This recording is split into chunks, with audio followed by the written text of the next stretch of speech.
The Salt and Straw Ice Cream Shop in Portland, Oregon is known for their extremely odd flavors and their willingness to let you taste every one of them before you make your choice.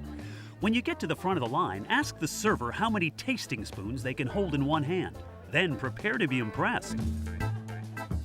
Hi, what's your name? My name is Laura. And tell us where we are. You are at Salt and Straw in Portland, Oregon. What's the origin of that name, Salt and Straw? It's an odd name for an ice cream shop. It comes from the old classic way of making ice cream. They'd use a churner and they'd pack it with rock salt to lower the temperature of the ice. And then they'd churn it, and once it was frozen, they'd pack it with straw to keep it cold.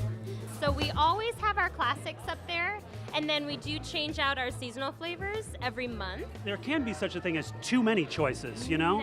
Never. I would say the most unique flavor right now is one of our seasonals. It's called Dracula's Blood Pudding.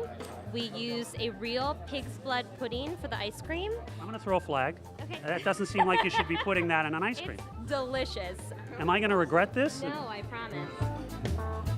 Okay, that is good. Let me get you another funky flavor. Give me funky. I like funky. It's a strawberry honey balsamic with black pepper. See, that's just wrong. There's no reason for putting balsamic and pepper into an ice cream. I see that everybody's tasting stuff before they actually buy. You can try as many flavors as you want. Really? Yeah. We chose the coffee and Burnside bourbon. How many did you taste before you? I tasted 5. 5? That's a little too much. I know, it's kind of excessive. That's egregious. You feel free to try the whole menu. Has anybody ever tried everything on the menu and then said, you know what, I'm gonna pass? We get a few people every once in a while. They're like, oh, we're going to go grab lunch. We just wanted to try it while there wasn't a line or something like They're that. freeloaders. They usually come back in. You will not get me to eat the pear with blue cheese. Are you sure? I don't want it. This is a great example of Of a huge mistake. never. So the ice cream does take on a little bit of that blue cheese flavor just from sitting in the bucket, but then you also have those really nice chunks of blue cheese as well. I wish I could lie and say it was awful, but it's actually pretty good. You happy now? I am. You win. I do, yeah. How do you figure this stuff out? I mean, do you just throw stuff into a vat and see if it comes out good tasting? Sometimes. A lot of it is trial and error.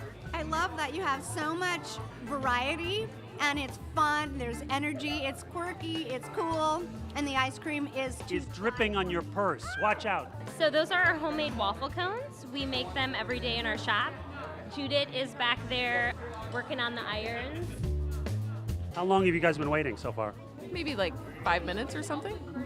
That's not that bad. No, it isn't. I've heard tell that the line sometimes goes out down the block. I've seen that happen. Have you tried these nuts? Do they make their own nuts here too? No. They That's annoying. feature their nuts. What is that flavor? It's double full vanilla. That's kind of boring. You could cut. You got all these flavors to choose from. You choose vanilla. Well, I didn't want any pig's blood on my ice cream, so. You know, I'd love to try that cinnamon snickerdoodle flavor. Can I try it out? Ooh, all out of spoons.